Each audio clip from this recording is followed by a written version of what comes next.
Algunos lo llaman la parte ética, el reglamento ético del Evangelio, que es lo que conocemos como el Sermón del Monte.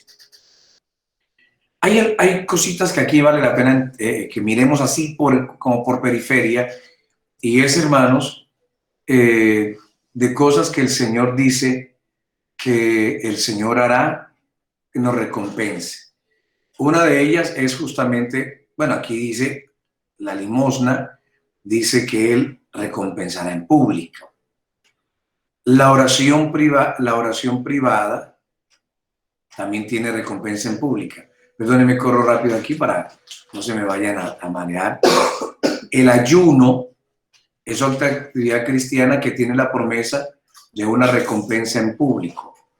Así que dentro de esas cosas hay estas prácticas cristianas: la ofrenda, la oración y el ayuno. Pero quiero centrarme en la oración. Dice el texto, versículo 5 en adelante, dice: cuando ores, no seas como los hipócritas, porque ellos aman el orar en pie en las sinagogas y en las esquinas de las calles para ser vistos por los hombres. De cierto os digo, ya tienen su recompensa. Pero tú, cuando ores, entra en tu cuarto, cierra la puerta y ora a tu Padre que está en secreto. Y tu Padre que ve en lo secreto te recompensará en público. Y al orar, no uséis vanas repeticiones como los gentiles, que piensan que por su palabrería serán oídos. No os hagáis, pues, semejantes a ellos, porque vuestro Padre sabe de qué cosa tenéis necesidad antes que vosotros le pidáis. Vosotros, pues, oraréis así: Padre nuestro que estás en los cielos, santificado sea tu nombre. Venga tu reino. Hágase tu voluntad como en el cielo, así también en la tierra. El pan nuestro de cada día, dánoslo hoy. Perdónanos nuestras deudas, como también nosotros perdonamos a nuestros deudores. No nos metas en tentación, sino líbranos del mal, porque tuyo es el reino, el poder y la gloria por los siglos de los siglos. Amén. Bien, mis hermanos, hoy quiero que miremos, hermanos, en esta serie de instrucciones que el Señor nos comparte acá. El Señor nos habla, hermanos, de tres formas de orar. Y nos dice que hay unas maneras en las cuales nosotros no debemos orar. Lo primero que yo puedo resaltar, hermanos, me sorprende aquí que la oración que presenta el Señor Jesucristo no la presenta como un acto de petición. Es interesante que aquí en Mateo capítulo 6 el Señor establece un divorcio, una diferencia. Una cosa es la oración, otra cosa es la petición. Donde la oración parece que va más por el lado de la intimidad, de la comunión, incluso ni siquiera de la adoración, más bien como de una relación, como lo plantea aquí Mateo. Ya les muestro por qué. Mientras que la petición parece que pertenece a otro escenario dentro de las prácticas del creyente. Pero volvamos al texto bíblico para que miremos, hermanos, con detenimiento a esto. Nos dice el versículo 5. Dice, en primer lugar, cuando ores, no seas como los hipócritas. Es lo primero que el Señor dice. No seas como los hipócritas. ¿Cuál es el problema de los hipócritas? El problema de ellos es que ellos aman, les encanta, les fascina el orar de pie en las sinagogas y en las esquinas de las calles con una sola intención: para que los vean. Solamente para eso. Los hipócritas tienen esa característica. Ellos quieren que los vean orando. Y de pronto hasta ustedes habrán oído, hermanos, y permita Dios que ninguno de ustedes haya sido así. Y si lo ha sido así, discúlpenme si de pronto llego a ofenderle. Pero hay hermanos que hasta colocan como una tarifa a la oración, como un taxímetro. Oré 1 hora, oré 2 horas, oré 3 horas, 3 horas. Cuando la Biblia dice que esas formas de oración son formas de orar hipócrita, porque oran para enterar a las personas que están orando. Entonces el Señor dice, el problema de ese tipo de oración es que ellos ya ya tienen su recompensa. Quiero resaltar, hermano, que aquí el Señor presenta la oración como teniendo recompensa, no respuesta. Por eso les decía, hermanos, que aquí en Mateo 6 el Señor Jesucristo presenta la oración no como un acto de petición, sino como un acto de comunión, ni siquiera de adoración. Me inclino más por un acto de comunión, de intimidad.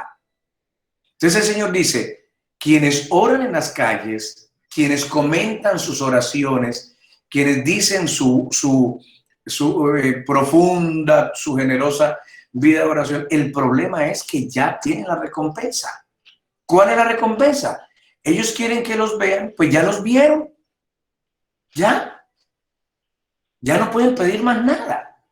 Ya los vieron. No tienen ningún derecho a hacer ningún reclamo posterior. Ya tienen su recompensa. Ellos querían que los vieran orar, pues ya los vieron orar. Así que no hay nada que hacer. Pero este tipo de oración es un tipo de oración hipócrita. El Señor luego, aquí en el versículo 7, nos dice otra forma de orar que no debemos hacer. Ustedes y yo, el Señor nos dice, no hagan al menos estos dos tipos de oración. El primero, que lo acabamos de ver, la oración de los hipócritas, y en segundo lugar, la oración de los gentiles. ¿Cuál es el problema de los gentiles? Que ellos tienen este concepto, que piensan que por su palabrería serán oídos. Entonces ellos son los que repiten y aleluya, gloria a Dios, y aleluya, gloria a Dios, y una cosa y la otra, y el Señor, aleluya, y Señor, aleluya, parecen que atropellan sus palabras dentro de sus oraciones, y el Señor dice, no hagan esa oración, porque sencillamente están usando una repetición vana. Realmente no están orando, están repitiendo. ¿Recuerdan ustedes de pronto, hermanos, la costumbre católica del rezo con la camándula, con las pepitas, y que cada pepita significaba un Padre Nuestro, o significaba una Ave María, o significaba un Yo Pecador, o significaba alguno de los rezos católicos, y cuando terminaba seguía la otra pepita, y la otra pepita, y la otra pepita, una camándula? Porque se figura. Y a nosotros, por desgracia, hermanos, como venimos de una ascendencia católica, se nos supone igual. Creemos que una argumentación, una riqueza de palabras, una cantidad, será lo que va a hacer marcar la diferencia en la respuesta del Señor. O incluso, mis hermanos, ahora están de el virtualismo, uno inevitablemente ve a las personas de pensamiento unitario que ellos es una cosa, Dios santo, es una cosa increíble, repite y hay poder y no sé qué, y reprendo y ato y desato y mando y llevo y traigo, una cosa horrible. El Señor dice, no hagan ese tipo de oración, no hagan, porque lo único que están haciendo es repitiendo. Realmente esa repetidera, ese tipo de oración no agrada al Señor. Porque es simplemente un concepto humano. Creen que por su palabrería serán oídos.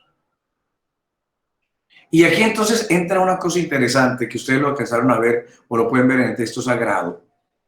Y es que cuando dice que no se hagan como los hipócritas, que quieren ser vistos, que quieren ser evidentes, que quieren ser señalados como oradores, porque tenemos casi como la tentación de igualar a que me vean orando o decir que yo oro tanto es igual a una buena vida cristiana.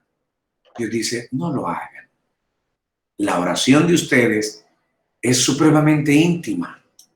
Dice, pero tú cuando ores, entra en tu cuarto, cierra tu puerta, ora a tu Padre que está en secreto. Y tu Padre que ve en secreto te recompensará en público. Entonces lo que el Señor presenta es una oración no visible, pero una oración íntima. Permítame decirlo, el Señor plantea más una relación que una petición. Y este es otro escenario de la oración. Entonces lo que el Señor nos está planteando es otro lugar, otra manera, otra forma en que el creyente puede presentarse delante de Dios. Una manera íntima.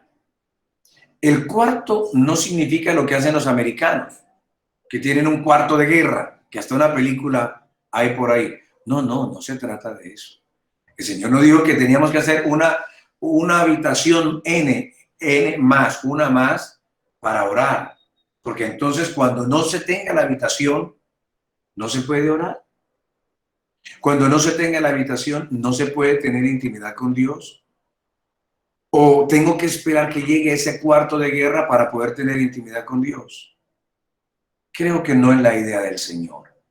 La idea del Señor es un lugar donde solo estemos Él y yo pueda expresarle a Él mis sentimientos, mi pensamiento, mi preocupación. Expresárselo sin pedirle.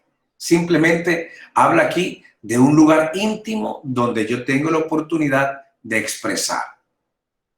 Entonces el Señor dice, no se hagan como los hipócritas, tienen que hacerlo. La oración es una relación que está a otro nivel, en otras condiciones, con otros parámetros y otra realidad.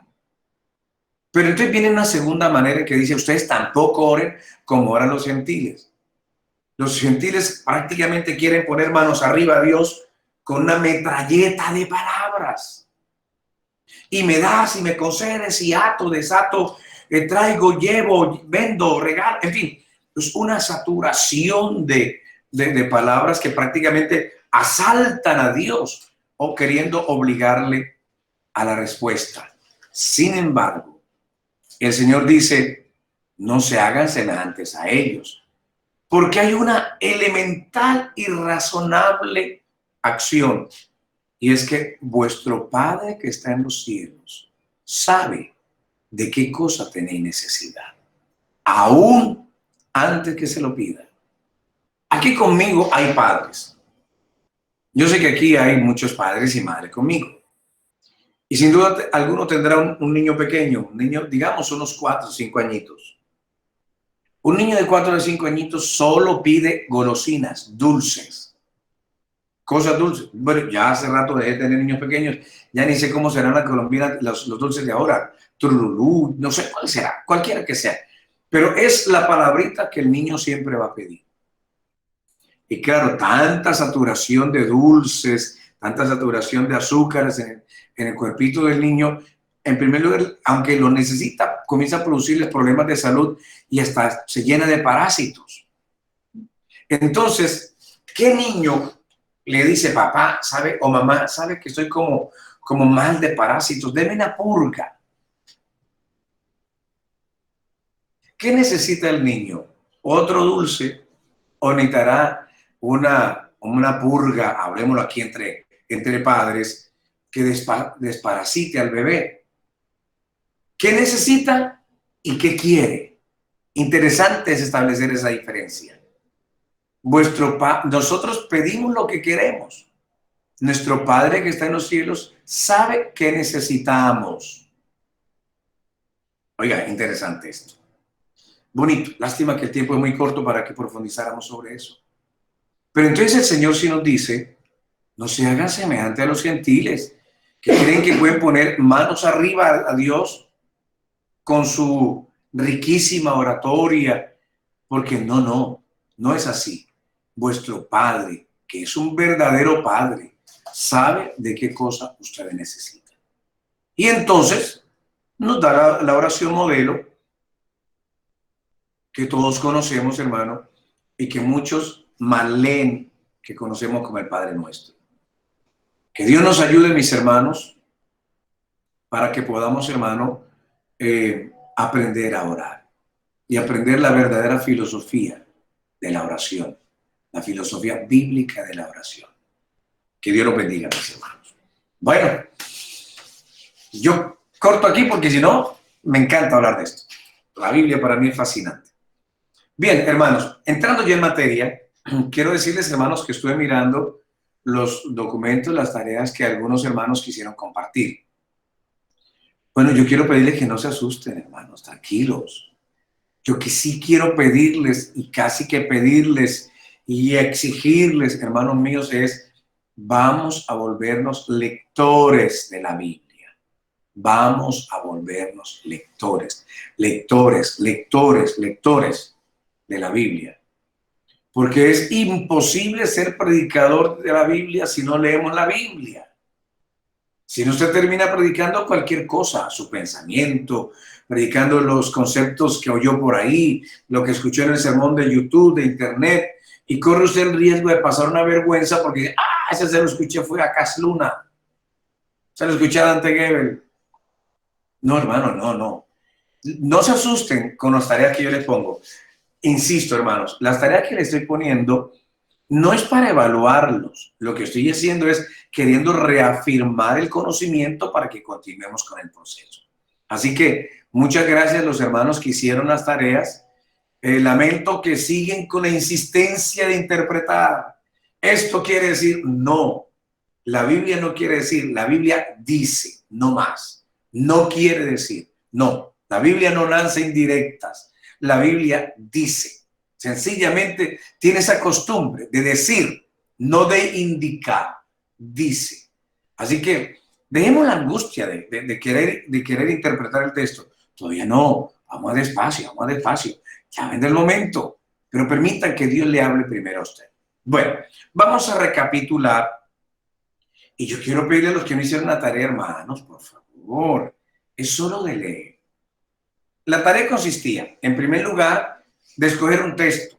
Yo pido que sea el texto que Dios le habló a su corazón, porque quiero que usted vaya aprendiendo a escuchar a Dios a través de la palabra.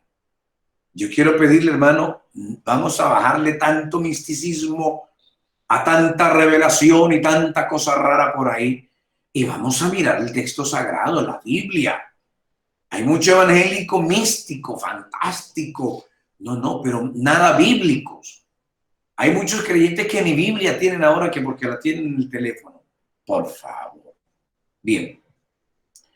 Entonces yo les pedí, busquen un texto, el que sientan que Dios les habló. Por cuestiones prácticas, yo les sugería que fuera en los evangelios, Mateo, Marcos, Lucas, Juan. Pero aún por más práctico, que sea Marcos. Pero, ¿por qué es el más fácil? Sencillamente es por eso, no por otra razón. Porque es el más fácil. Pero si usted quiere leerse otro pasaje, da igual. La Biblia es Biblia, sea Apocalipsis, sea Ezequiel, sea Génesis. Pero para nosotros que estamos como aprendiendo en un proceso, me conviene a mí que vayamos por el camino más derecho. Más fácil, más sencillo para nosotros. Para nosotros. Ahora, a ese versículo encontrarle contexto. ¿Para qué? Para saber por qué está ese versículo ahí. Entonces vamos a buscar el contexto cercano, que es tratar de encontrarle por qué está diciendo lo que dijo, para que eso nos resulta sencillo. Y los que tienen el libro, hermano, en la página, a ver, página 30, hablamos un poquito de lo que es el contexto inmediato, que son versículos que le anteceden, los versículos que le suceden al texto elegido. Luego hablamos de otro contexto, y es el contexto remoto. Y la hermana Lilian me hizo una llamada porque vi que notamos que algunos están preocupados y no tengo ningún problema. Hermano, no todos los pasajes tienen contexto remoto. No tienen, no. Porque el contexto remoto es una mención directa. Es una mención directa. Entonces, no es que de pronto aquí dice la palabra salvo y voy a buscarme en todo el Antiguo Testamento todos los versículos que digan la palabra salvo. No, es una mención directa. Entonces, hermanos, eso era. Si no lo tiene, no lo tiene. No pasa nada. Entonces, sigamos para adelante porque entonces todos sí tienen contexto inmediato, sin excepción. Todos sí, pero no todos tienen contexto remoto. Bien. Ahora entonces, hermanos, yo les había puesto una tarea que después me di cuenta que era demasiado complicada. Realmente estaba haciendo yo como mi profesor de álgebra. Con la primera tarea quería matarnos. Entonces, hombre, qué vergüenza con ustedes. Pero bien, les había pedido que consiguiéramos el contexto lejano, que esa era parte de la tarea, de Juan capítulo 1, 19 al 21. aunque los hermanos que me lo presentaron lo hicieron bien. Tengo que reconocer, lo hicieron bien. Realmente sí. Sin embargo, aquí es donde digo que fui un poquito. Fui como un profesor cortante con ustedes. Porque les pedí que consiguieran el contexto lejano de estas afirmaciones. El Cristo, Elías y el profeta. Sin embargo, el Cristo es la más complicada de encontrar, porque para nosotros el Cristo es un término religioso, pero para los judíos es un término político. Entonces, el contexto del Cristo surge de la promesa que Dios le hizo a David de que nunca faltaría quien se sentara sobre su trono, un ungido sobre su trono, porque en el pensamiento judío, ungido es lo mismo que Cristo y es lo mismo que Mesías, solo que ungido en español, Cristo en griego, Mesías en hebreo. Ahí es donde yo me siento un poco culpable, pero un poquito, no más. Entonces el contexto remoto de el Cristo es, segundo de Samuel, la promesa de Dios a David sobre un ungido sobre su trono. Por eso los judíos lo esperaban tanto. Elías, muy bien, los hermanos lo hicieron bien, Malaquías 4:5, cuando dice que Dios levantará a un Elías. En Mateo 17, estando el Señor le dice, sí, es que Elías ya vino y la verdad ya está. Y el profeta es una mención de Deuteronomio 18 que los hermanos que hicieron bien, hermanos, sobre el ministerio de Moisés. Bien, aquí tenemos como unas 3 dominicales, si el Señor nos dejara. Pero bueno, entiendo, es un contexto remoto, pero es un contexto como para cuando uno hace una maestría. Entonces después perdónenme esta, pero les animo para que hagan los demás. Bien, entonces ya hemos visto 2 contextos. Contexto inmediato, contexto remoto o lejano. Vamos a ver hoy otro tipo de contextos que también nos hace... Ustedes se van a fascinar con este contexto, porque es muy bonito. Claro, implica tiempo, implica un poquito de lectura y un poquito de mirarlo con detenimiento. Entonces, ¿qué se llama? Lo voy a compartir, hermano, en la pantalla, que se llama el contexto paralelo y que en sus documentos está en la página 33. ¿En qué consiste el contexto paralelo? Ese tipo de contexto se da sobre todo en el Nuevo Testamento y en los relatos evangélicos, sobre todo. Aunque se presenta en menor escala en los salmos y en los libros históricos, sobre todo, de pronto ustedes lo habrán notado que hay salmos que realmente están igualitos en Primero de Samuel o en Reyes y aún en Crónicas, están en salmos idénticos, pero son en menor escala. En los relatos evangélicos, Mateo, Marcos, Lucas, Juan, se presenta con mucha más frecuencia. Aquí es donde algunos creen que hay un error en la Biblia, porque de pronto encuentran algunas diferencias. El relato nos ofrece algunas diferencias, entonces algunos lo interpretan como si fuese un error. Realmente no, hermanos, no es un error. Es como fue relatado por el escritor evangélico, sea Marcos, sea Mateo, sea Lucas, Juan, porque cada cual hizo su observación desde su perspectiva. Entonces, desde su perspectiva, nos cuenta la verdad que él vio y con los propósitos que a él, como escritor evangélico, le movió a hacer ese relato. Entonces, no son errores. Esas son argumentaciones de las personas que realmente quieren encontrar, bueno, dificultades para creer en el evangelio. Más bien, a mí se me presenta como una manera de enriquecerme el relato. Entonces, eso es lo que uno encuentra en el relato, en el contexto paralelo. Les voy a mostrar un ejemplo de lo que es el contexto paralelo. En Mateo 13, 31, 32 está una parábola, se la voy a leer, la versión de Mateo. Dice, otra parábola le refirió diciendo, el reino de los cielos es semejante al grano de mostaza que un hombre tomó y sembró en el campo, el cual, a la verdad, es la más pequeña de todas las semillas, pero cuando ha crecido es la mayor de todas las hortalizas y se hace árbol, de tal manera que vienen las aves del cielo y hacen nidos en sus ramas. Les voy a rogar que me permitan hacer un paréntesis para que ustedes entiendan un poquito la diferencia. Hermanos, tenemos 4 relatos evangélicos: Mateo, Marcos, Lucas, Juan. Prácticamente se repiten muchas cosas, con algunas pequeñas diferencias, pero se repiten muchas cosas. La diferencia radica en quién es quién y a quién escribió y por qué le escribió. Por ejemplo, Mateo. Mateo, hermano, es un judío puro, judío de sangre pura. Así que a él le importa presentar la versión de Jesucristo desde una óptica judía para judíos. Por eso para él es muy importante decir que Jesucristo nació de la línea de José, no como Lucas, de la línea de María. Lucas presenta a Jesucristo naciendo desde Adán hasta María. Mateo, no me importa eso. Me importa presentar a Jesucristo como el rey de los judíos, porque él es un judío y quiere hablarle a sus hermanos judíos. De esa visión, esa óptica, hace que Mateo tenga esa perspectiva y escriba de esa manera. Por eso vamos a encontrar en Mateo muchísimo que nos habla el reino de los cielos. Esa expresión es muy extremadamente repetida en Mateo.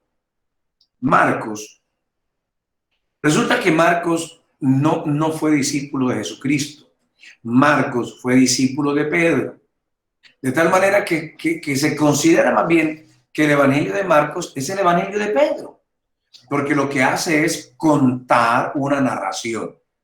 Tenemos una ventaja aquí, y es que como Pedro tenía poca formación académica, entonces lo que hace son relatos sencillos. Y él quiere contar una historia, quiere contar. Por eso Marcos es un capítulo sencillo para leer. A Marcos no se le ocurrió meter la genealogía de Jesucristo. ¿Para qué? ¿Qué más da si Jesucristo es hijo de María? ¿Qué más da si Jesucristo es hijo de José? ¿Qué más da si Jesucristo es hijo de David? ¿Qué más da?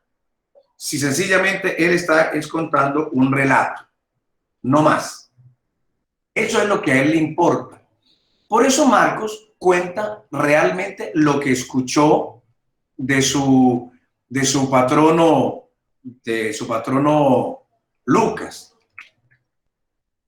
Eso es todo. Entonces, mis hermanos, por eso Marcos se nos vuelve un relato sencillo, simple. Pasando a Lucas, Lucas tiene una riqueza, hermano, admirable. Lucas tenía formación académica, era un médico. Además, la razón de ser del Evangelio de Lucas es una investigación histórica que hizo Lucas para contarle, como él lo dice bien en Hechos, las cosas que han sucedido a un tal excelentísimo Teófilo. Entonces, lo que hace Lucas es una investigación bien documentada, bien argumentada, y por eso el relato de Lucas, por ejemplo, cuando menciona la genealogía de Jesucristo, comienza desde Adán, porque quiere ser una narración organizada, bien presentada, bien estructurada, bien redactada. Y los milagros en Lucas tienen detalles que son típicos de un médico. Por ejemplo, Mateo dice una mujer tenía espíritu de enfermedad. Lucas dice, no, es que andaba encorvada, no se podía enderezar. Cosas como esas. ¿Quién está equivocado? ¿Quién dice la verdad? No, ambos están diciendo la verdad desde su perspectiva. Eso es Lucas.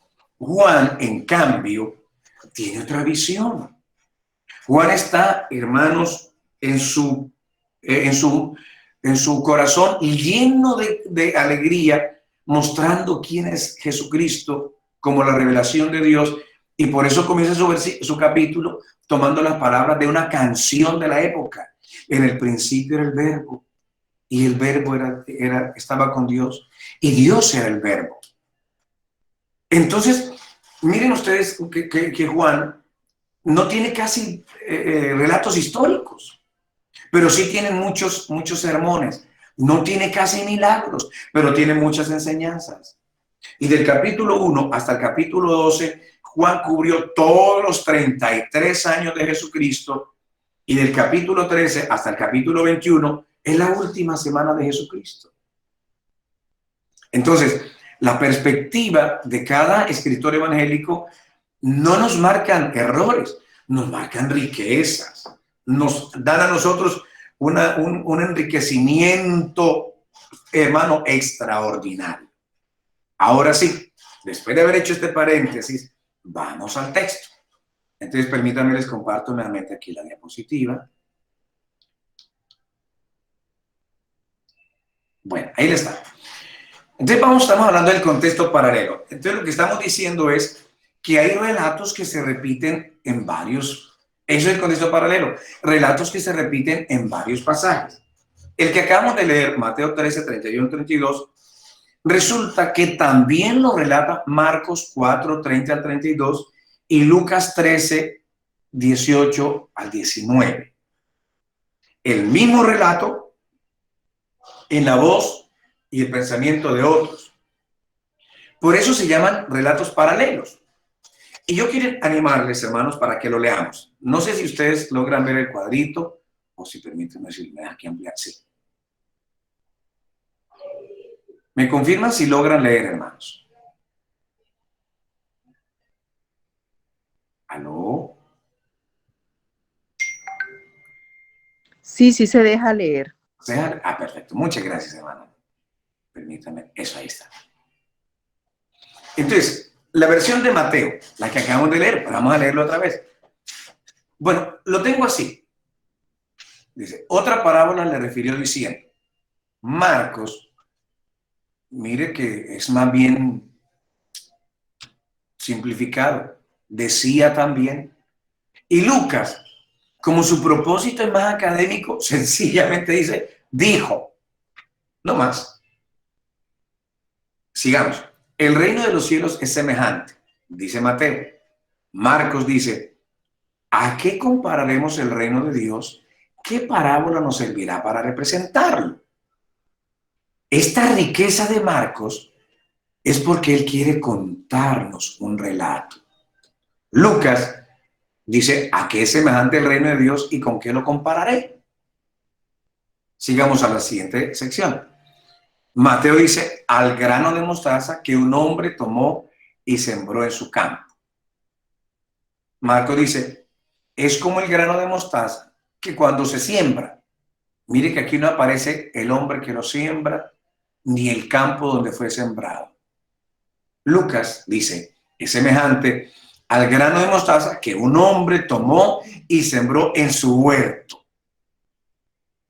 Hermanos, ¿están notando el enriquecimiento que uno tiene al leer de esta manera?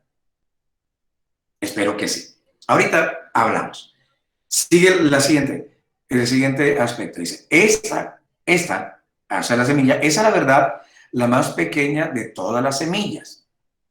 Marcos dice, es la más pequeña de todas las semillas que hay en la tierra. Lucas le da igual, ni lo menciona. Se le olvidó que es pequeña, que es grande. Lucas no tiene, él es médico, no agricultor. Así que da igual. Pero sigamos leyendo. Pero cuando ha crecido es la mayor de las hortalizas y se hace árbol. Noten la fuerza de la exageración de Mateo. Se hace árbol. Miremos Marcos. Pero después de sembrado crece y se hace la mayor de todas las hortalizas y echa grandes ramas. Bueno, Marcos ya no le pone fuerza al tamaño de la hortaliza. Sí, es una hortaliza grande, pero no es un árbol. En cambio, lo que dice, creció y se hizo árbol grande. La otro aspecto. Dice Mateo, de tal manera que vienen las aves del cielo y hacen nidos en sus ramas. Marcos dice, de tal manera que las aves del cielo pueden morar bajo su sombra. Lucas dice, y las aves del cielo anidaron en sus ramas. Bien, descansen un poquito acá de la pantalla. Notan, hermanos, la bendición, la alegría, el enriquecimiento tan tremendo de leer la misma parábola, pero con otra voz.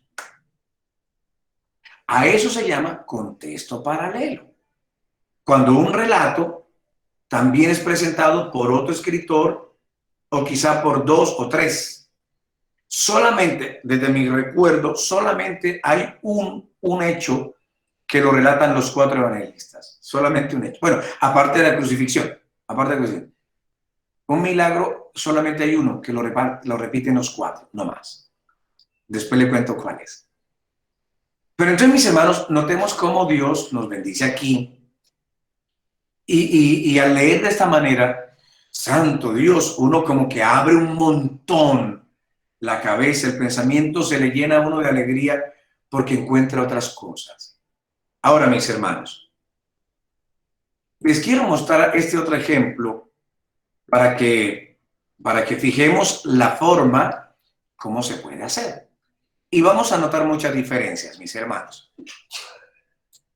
Bien, ya está en sus pantallas. Dice aquí, voy a leer Mateo 13, otra parábola, de 18 al 23. Dice, hoy pues, vosotros la parábola del sembrador. Estoy leyendo Mateo. Cuando alguno oye la palabra del reino y no la entiende, viene el malo y arrebata lo que fue sembrado en su corazón. Este es el que fue sembrado junto al camino. El que fue sembrado en pedregales es el que oye la palabra y al momento la recibe con gozo, pero no tiene raíz en sí, sino que es de corta duración, pues al venir la aflicción o la persecución por causa de la palabra, luego tropieza. El que fue sembrado entre espinos es el que oye la palabra, pero las preocupaciones de este siglo y el engaño de las riquezas ahogan la palabra y se hace infructuosa. Pero el que fue sembrado en buena tierra es el que oye y entiende la palabra y da fruto y produce a 100, a 60 y a 30 por uno. Bien, este es el pasaje que vamos a estudiar. Vamos entonces a encontrar el pasaje, el contexto paralelo. Resulta que este mismo pasaje tiene un contexto paralelo en dos partes más, en Marcos 4, del 13 al 20, y en Lucas 8, del 11 al 15. Y yo me di a la tarea de hacerles un cuadrito. Vengamos a mirarlo. Aquí, hermanos, si ustedes quieren sacar sermones, aquí es la manera de sacar sermones. Permítanme acá. Eso ahí. Porque aquí, hermano, se nos enriquece de manera significativa el texto. Miremos, comencemos. Llama la atención que ni Mateo ni Marcos definen quién es la semilla, pero Lucas dice, esta es pues la parábola. La semilla es la palabra de Dios. Aunque para nosotros nos es muy obvio por el peso de la obviedad del texto, sin embargo es mucho más rico cuando es la Biblia la que me lo dice. Y aquí en este caso es Marcos. Lucas, el que me lo dice de entrada. Pasemos al siguiente nivel. Dice aquí, Mateo, oíd pues vosotros la parábola del sembrador. Marcos dice, y le dijo, ¿no entendéis estas parábolas? ¿Cómo pues entenderéis todas las parábolas? Bueno, aquí hay casi un regaño. Lucas prefiere obviarlo. En este aspecto Mateo se calla y aquí es donde dice Marcos el sembrar. Entonces aquí, mire qué interesante. Vamos a ver si logro acá. Mire que Lucas me define qué es la semilla. La semilla es la parábola, la palabra de Dios. Mientras que Marcos me define quién es el sembrador. El sembrador es el que siembra la palabra. Qué interesante, qué bonito. Aquí no caigamos en la tentación de decir quién se equivocó. No hay ninguna equivocación. Pero qué tranquilizante para mí como predicador, hermano, saber quién será el sembrador. ¿Será el Señor Jesucristo? ¿Seré yo? ¿Quién será el sembrador? ¿Qué será lo que siembra qué es lo que siembra el sembrador? Entonces, si yo soy el sembrador, entonces mi obligación es que mi semilla sea la palabra de Dios. Cuidadito con sembrar otras cosas, entre otras cosas, mis hermanos. Bien, sigamos. Este es un santo regaño, aprovechando que no está el pastor. O si está, no lo he visto. Sigamos leyendo. Dice, cuando alguno oye la palabra del reino y no la entiende, viene el malo y arrebata lo que fue sembrado en su corazón. Este es el que fue sembrado junto al camino. Mire cómo lo plantea Marcos. Los de junto al camino son aquellos en quienes se siembra la palabra. Pero después de que oyen, mire acá, mire quién viene. Viene Satanás. Mateo dice, viene el malo. ¿Lo están notando, mis hermanos? Mateo dice, viene el malo. Marcos dice, no, es uno re malo. Viene Satanás y quita la palabra que se sembró en sus corazones. Mateo dice, y arrebata lo que fue sembrado en su corazón. Miremos la expresión de Lucas. Los de junto al camino son los que oyen, pero luego viene el diablo. Eso es de una. Viene el diablo y quita de su corazón la palabra. Y mire cómo lo expresa, lo que expresa Lucas. Quita de su corazón la palabra para que no crean y se salven. Oh, esto ya es otra cosa, mis hermanos. Yo quisiera saber si ustedes me están siguiendo y captando la riqueza del texto. Yo sé que sí, pero yo quiero animarlos, quiero antojarlos, quiero animarlos para que apartemos un rato, cuando sea, y miremos, hermano, solamente hemos leído los versículos y cómo se nos enriqueció el texto. El sembrador es quien predica la palabra, el que la siembra. La semilla es la palabra. Importante eso.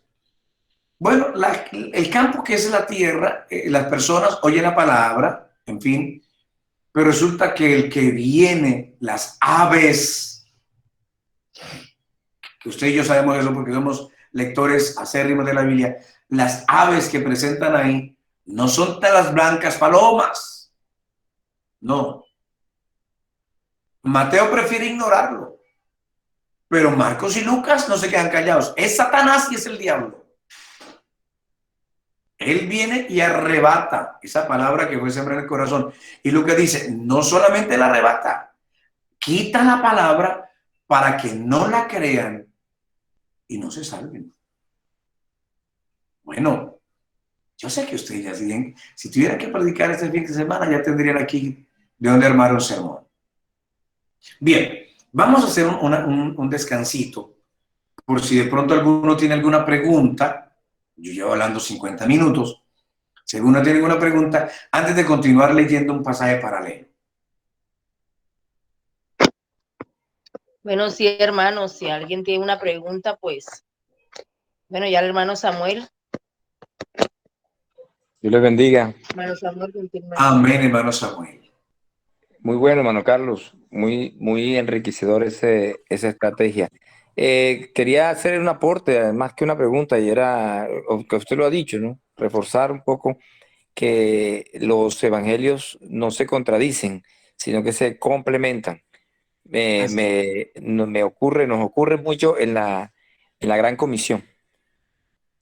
La Gran Comisión es vital, que se predique en su nombre el arrepentimiento, que prediquemos el que creyere y fuera bautizado será salvo, y que hiciéramos discípulos, o sea, se complementan. En realidad es como complementar lo que uno no ha dicho, lo ha dicho el otro, no es que se contradigan. Así es. Y es interesante, creo que para poder saber la verdad de lo ocurrido hay que leer en lo posible los evangelios paralelos. Sí, el contexto paralelo es muy rico, muy bonito, muy bonito. ¿Quién más nos quiere hacer alguna pregunta, algún aporte? Hermano Carlos, otra cosita, una pregunta. Sí, señor, escucho.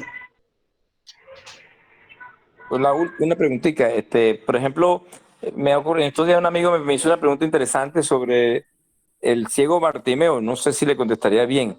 No he podido ir al texto a estudiarlo bien, pero dice que era un ciego y se llamaba Bartimeo, uno de los evangelios, y otro dice que eran dos ciegos.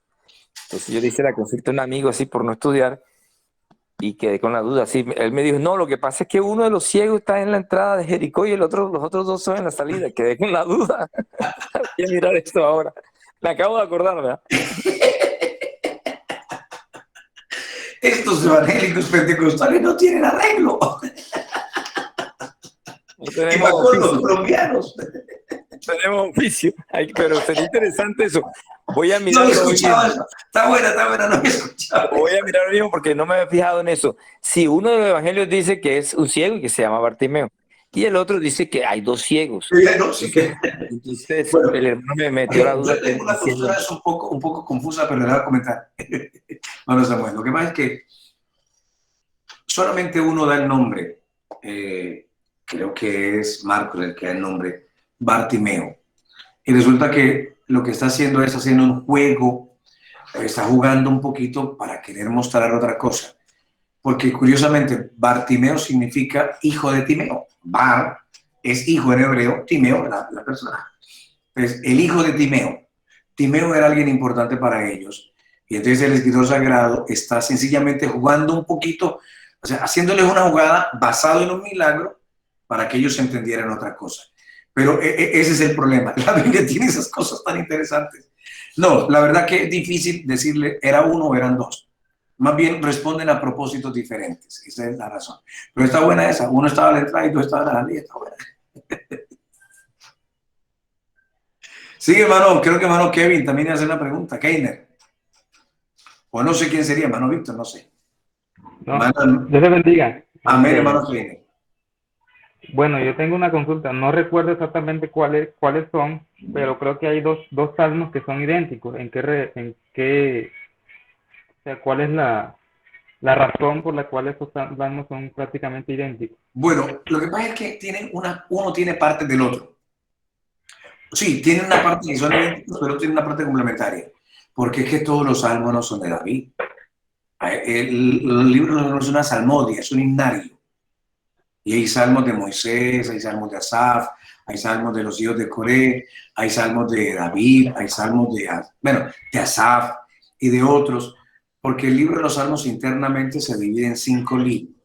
Entonces, muchas veces son colecciones de canciones populares que quiso insertarlas el uno y quiso insertarlas el otro. Esa es la razón, realmente. No es que David escribió todos los salmos, no es verdad. Hay salmos de un montón de personas que fueron coleccionados en la salmodia hebrea. Ustedes y yo conocemos los salmos. Ok, muchas gracias.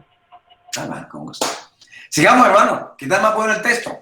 Vamos otra vez aquí a engrudarnos del texto bíblico otra vez. Permítanme, les voy a compartir la pantalla y espero no tener respuestas para ustedes. Yo espero tenerles problemas para ustedes. En pandemia, ¿qué hacen en la casa toda hora? Tanto tiempo en la casa, pobres esposas y pobres esposos.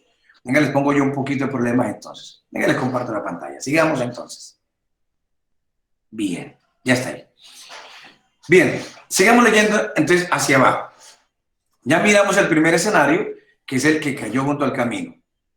Mateo, aquí en la última partecita dice, el que fue sembrado en pedregales es el que oye la palabra y al momento la recibe con gozo, pero no tiene raíz en sí, sino que es de corta duración. Pues al venir la aflicción o la persecución por causa de la palabra, luego tropieza. Mire cómo nos lo cuenta Marcos.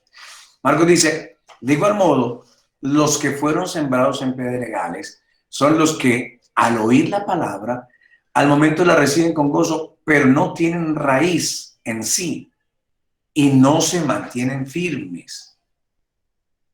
Perdón, esta es la propuesta que hace Marcos.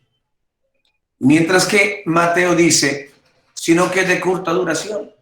Entonces Marcos nos dice, el problema es que son de corta duración porque no se mantienen firmes. Por eso, cuando viene la tribulación o la persecución, por causa de la palabra tropiezan.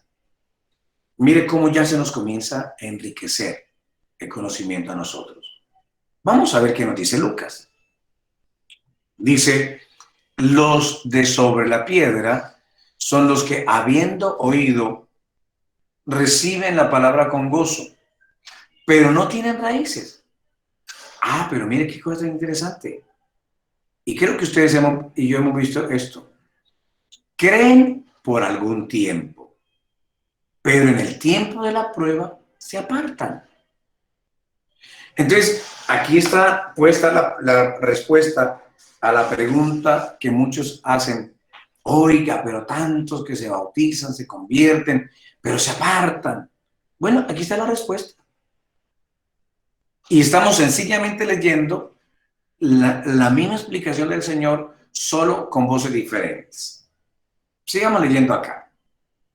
La misma palabra. Dice, el que fue sembrado entre espinos, Mateo nos cuenta así, es el que oye la palabra, pero las persecuciones de este siglo y el engaño de las riquezas ahogan la palabra y la hacen infructuosa. Vamos a ver qué nos dice Marcos. Dice Marcos, los que fueron sembrados entre espinos son los que oyen la palabra, pero los afanes de este siglo, el engaño de las riquezas, y aquí le coloco otra cosa, y las codicias de otras cosas. Mateo no colocó esto. Mateo solamente colocó los afanes, las preocupaciones del siglo y el engaño de las riquezas. Pero aquí Marcos le añade, y las codicias de otras cosas entran, ahogan la palabra y la hacen infructuosa. Interesante. Vamos a ver Lucas qué nos dice.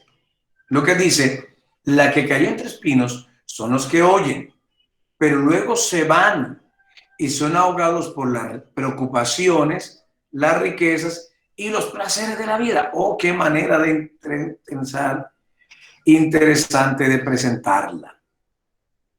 Mire que Mateo y Marcos usan unas expresiones casi que como un eufemismo. Los afanes de este siglo, el engaño de las riquezas. Lucas va al grano, las preocupaciones, las riquezas, y entonces aquí interpreta las codicias de otras cosas como los placeres de la vida. Hacen que no lleven fruto. Qué bien. Sigamos leyendo. Pero el que fue sembrado en buena tierra, dice Mateo, es el que oye y entiende la palabra y da fruto y produce a 100, a 60 y a 30 por uno. Permítame un paréntesis. Aquí no dice al 100%, al 60% y al 30%. No, aquí dice al 100 por uno, al 60 por uno y al 30 por uno. Que si hiciéramos una regla de 3, sencilla, matemática de primaria, nos daríamos cuenta que son unos valores desproporcionados. El 100 por 1 no es el 100%, es el 10.000%. El 60 por 1 no es el 60%. Bueno, multiplique. 60 por 1. Pero bueno, eso se lo coloca Daniel. Miremos qué nos dice Marcos. Marcos dice, y los que fueron sembrados en buena tierra son los que oyen la palabra, hasta no bien. Bueno, aquí dice, Mateo sí nos dice una cosa, oyen y entienden la palabra. Marcos dice, oyen la palabra y la reciben y dan fruto a 30, 60 y 100 por uno. Marcos aquí no nos aporta más, yo tenía más expectativa. Me gusta mucho que Mateo sí coloca, entienden la palabra, la oyeron y la entendieron. Bueno, Lucas nos tiene sorpresa, vamos a ver. Dice, pero la que cayó en buena tierra son los de... caramba, aquí está interesante. Son los que con corazón bueno y recto retienen la palabra oída. Qué interesante. Los que con corazón bueno y recto retienen la palabra. Y entonces interpreta la expresión 30, 60 y 100 por uno, sencillamente diciendo, y dan fruto con perseverancia. Bueno, mis hermanos, esto es el contexto paralelo. Miren, hermanos, cómo nos enriquece. Realmente nos enriquece muchísimo. Estoy seguro que ya ustedes tienen una gana. ¿Y cómo desearía yo, hermano, tenerlos a ustedes entusiasmados para ponerles esta tarea? Hermana Lilian, perdóneme usted. Usted me mandó el cronograma, pero no me percaté. Me puse a leer las tareas y no me percaté cuándo es la próxima fecha. Bueno, ahora tenemos discipulado los 2 primeros viernes de cada mes. Incluso hay una fecha que son los 3 primeros de cada mes. Ese mes son 5 viernes. O sea que ya nos veremos en mayo. Sí, señor, y eso nos deja tiempo incluso para que los hermanos que están aquí con nosotros, que no han hecho la tarea, pues se pongan al día y ya con texto cercano, lejano y paralelo. Claro que sí. Entonces nos veríamos el 7 de mayo. Nos vemos el 7 de mayo, sí, señor. 7 y 14 de mayo. 14 de mayo, perfecto. Sí, está muy bien. Bien, entonces, como tenemos tanto tiempo en encerramiento por la pandemia y con cultos en transmisión virtual porque nos toca ahora sí, pues entonces le voy a poner una tarea como la hermana Lilian bien lo ha dicho. Tenemos 3 contextos, vamos a hacerlos. Pero yo les voy a ayudar, voy a ser generoso hoy. Vamos a leer entonces Mateo capítulo 13, la parábola del sembrador, el versículo 1 al 9. Mateo 13, 1 al 9. Vamos a leerlo. Y entonces, para que a ustedes les quede más fácil hacer el contexto paralelo, entonces vamos a hacer el contexto cercano a este pasaje. Mateo 13, del 1 al 9. Contexto remoto si lo tiene. Y contexto paralelo que sí lo tiene. Para el 7 de mayo. Eso suena largo. Pero bien, mis hermanos, desafortunadamente para mí el tiempo se me acabó. Hermanos, muchas gracias. Ustedes son muy amables conmigo. Deseo que Dios les ayude. Si se sienten perdidos, recurran un poquito al libro, les va a ayudar mucho. Página 30 en adelante estamos analizando para que ustedes, hermanos, no dejen de hacer el trabajo. Yo les pido que no lo vean como una tarea, que voy a perder. No, usted no va a perder. Al contrario, yo quiero invitarle para que usted sienta que va a ganar y que lo vamos a lograr. Mis hermanos, muchas gracias.